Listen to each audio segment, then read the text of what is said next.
नमस्कार दोस्तों, स्वागत है आपका एक और डरावने सफ़र में। जहां आज हम आपको ले चलेंगे एक ऐसी जगह जहां सिर्फ अंधेरा ही नहीं बल्कि एक भूत या सच छिपा है।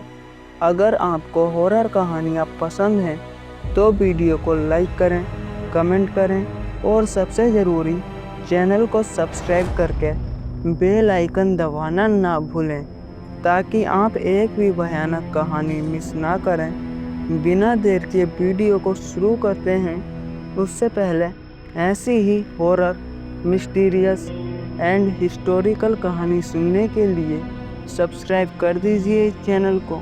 तो चलिए सुनते हैं निखिल की जुबानी।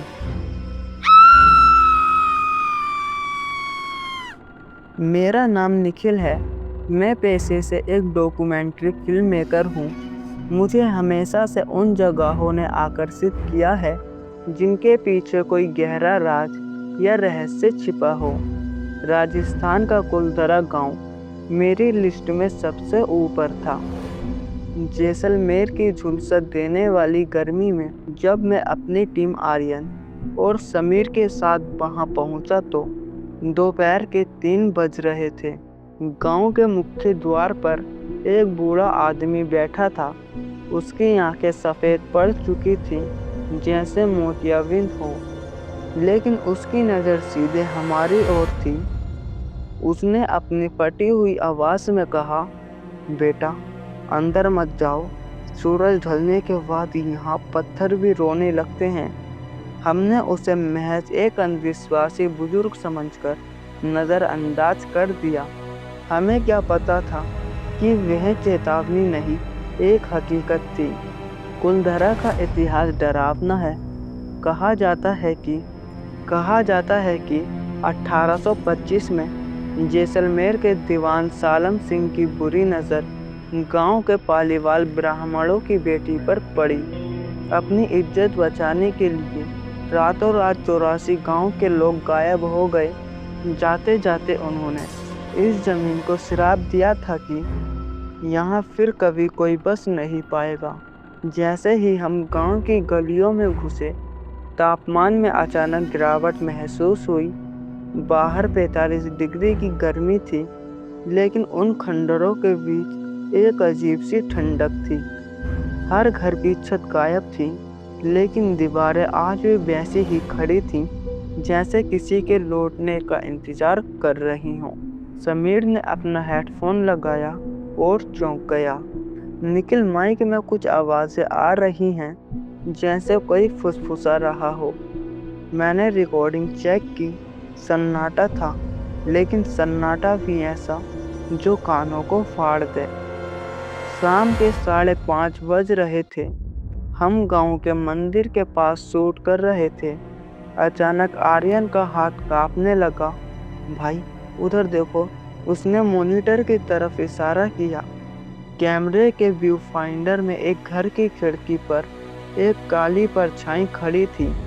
जब मैंने अपनी नंगी आंखों से उस तरफ देखा तो वहां कोई नहीं था, लेकिन जैसे ही कैमरे के लेंस में देखा, वह आकृति अभी भी वहीं खड़ी थी। वह हमें देख रही थी।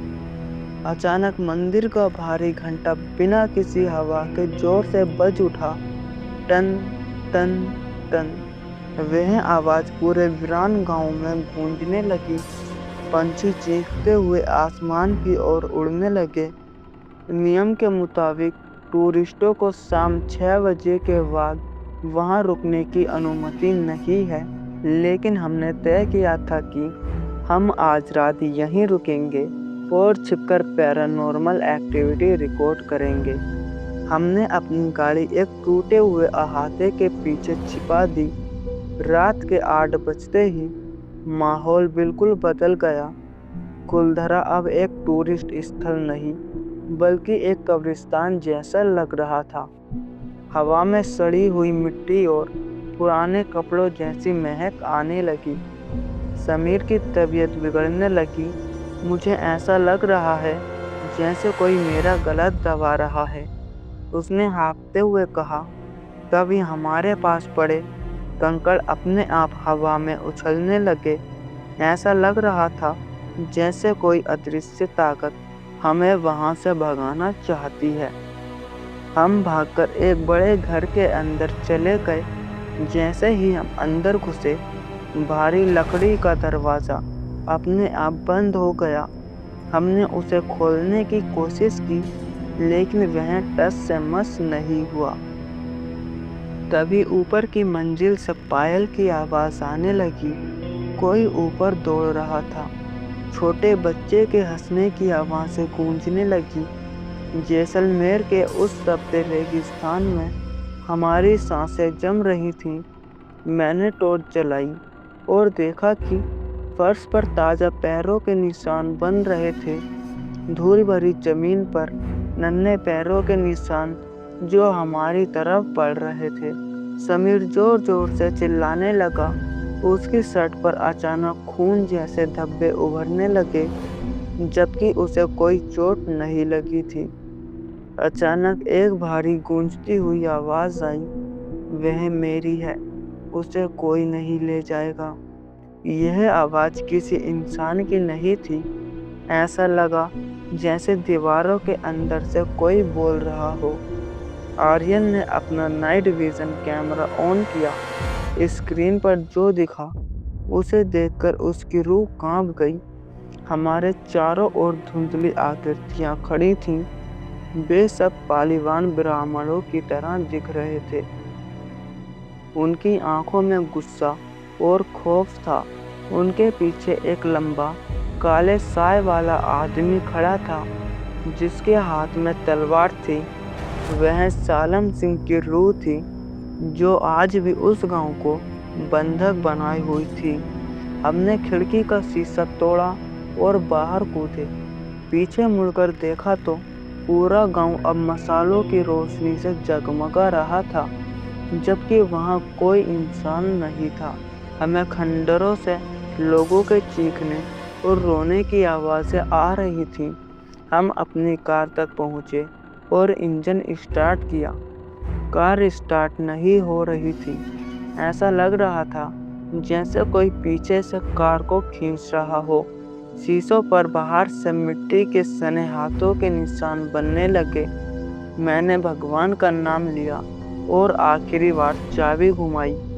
कार स्टार्ट हुई और मैंने एक्सीलेटर पर पैर रख दिया। हम बिना पीछे देखे भागते रहे। जब हम मुख्य हाईवे पर पहुंचे, तब जाकर हमारी जान में जान आई।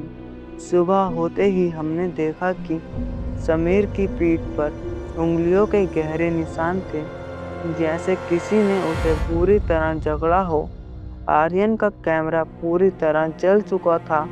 उसकी सारी फुटेज गायब थी। कुलधरा की सरहद पार करने के बाद हमें लगा कि हम सुरक्षित हैं, लेकिन यह हमारी सबसे बड़ी भूल थी। हम जैसलमेर के एक पुराने किले के पास बने होटल में ठहरे। रात के करीब 2 बज रहे थे। समीर को तेज बुखार था और वह बेहोशी में बड़बड़ा रहा था। वे आ रहे हैं, वे अपना हिसाब लेने आ रहे हैं। अचानक हमारे कमरे का तापमान इतना गिर गया कि हमारी सांसों से भाप निकलने लगी। कमरे के कोने में रखी मेरी पानी की बोतल अपने आप मेज से गिरी और लुढ़कते हुए समीर के बिस्तर के नीचे चली गई। जब मैं उसे उठाने के लिए झुका तो मैंने देखा कि बिस्तर के नीचे से 2 सूखी पीली आंखें मुझे घूर रही थीं। मैं झटके से पीछे हटा, लेकिन जब दोबारा देखा तो वहां कुछ नहीं था। अगली सुबह आर्यन ने बताया कि जो कैमरा रात को जल गया था, वह अब अपने आप काम कर रहा है। हमने उत्सुकता और डर के साथ उसकी रिकॉर्डिंग चेक की। जो हमने देखा उसने हमारे खून को ठंडा कर दिया। फुटेज में हम तीनों दिख रहे थे, लेकिन हमारे पीछे एक नहीं बल्कि दर्जनों साए चल रहे थे। सबसे डरावनी बात यह थी कि उन सायों में से एक बिल्कुल मेरी तरह दिख रहा था। मेरा हमशक्ल, जो कैमरे की तरफ देखकर अजीब तरह से मुस्कुरा रहा था। वह हमशक्ल वीडियो में धीरे से बुदबुदाया, तुमने वहाँ से कुछ चुराया है।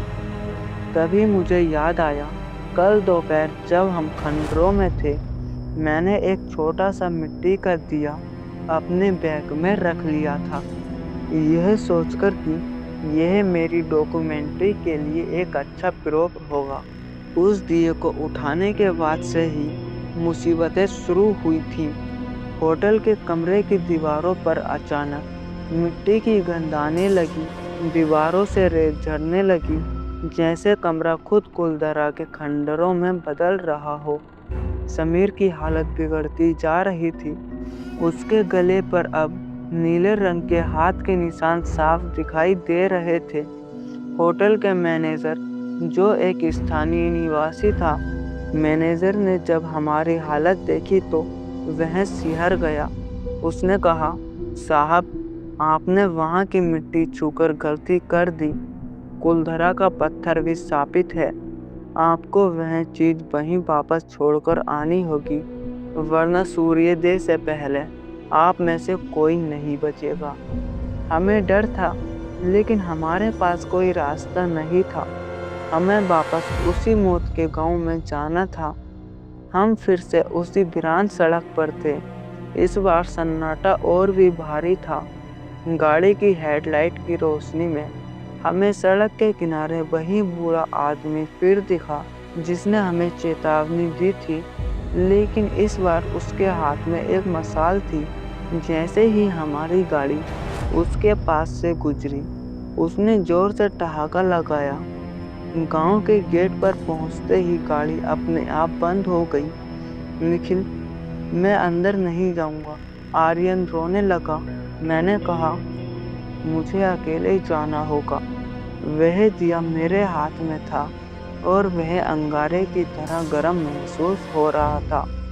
जैसे ही मैंने गांव की सीमा में कदम रखा, मुझे महसूस हुआ कि हजारों लोग मेरे पीछे चल रहे हैं। फुसफुसाहटें अब साफ आवाज़ों में बदल चुकी थीं।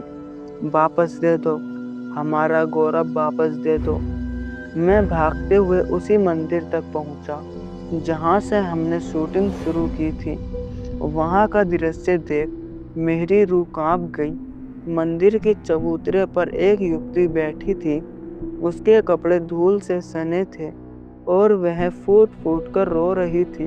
वह वही लड़की थी जिसे सालम सिंह पाना चाहता था। जैसे ही मैंने दिया जमीन पर रखा, वह लड़की रुकी और उसने मेरी तरफ देखा। उसका चेहरा गायब था, वहाँ सिर्फ अंधेरा था। उसने अपना हाथ आगे बढ़ाया और जैसे ही उसने दियों को छुआ, एक जोरदार धमाका हुआ और मैं पीछे की तरफ जा गिरा। जब मुझे होश आया तो सूरज की पहली किरणें मेरे चेहरे पर पड़ रही थी। मैं मंदिर के ठंडे फर्श पर अकेला लेटा था। ना वहाँ कोई लड़की थी, ना कोई आवाज़। समीर और आर्यन गाड़ी के पास बेहोश मिले, लेकिन वे जिंदा थे। हमने जैसलमेर छोड़ा और कभी पीछे मुड़कर नहीं देखा। आज उस घटना को कई साल बीत चुके हैं।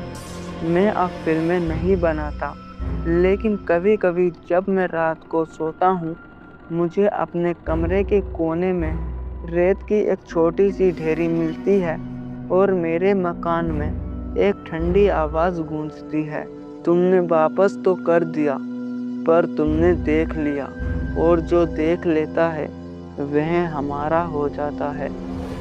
दोस्तों, यह थी आज की कहानी। मिलते हैं अगली वीडियो में, तब तक के लिए धन्यवाद।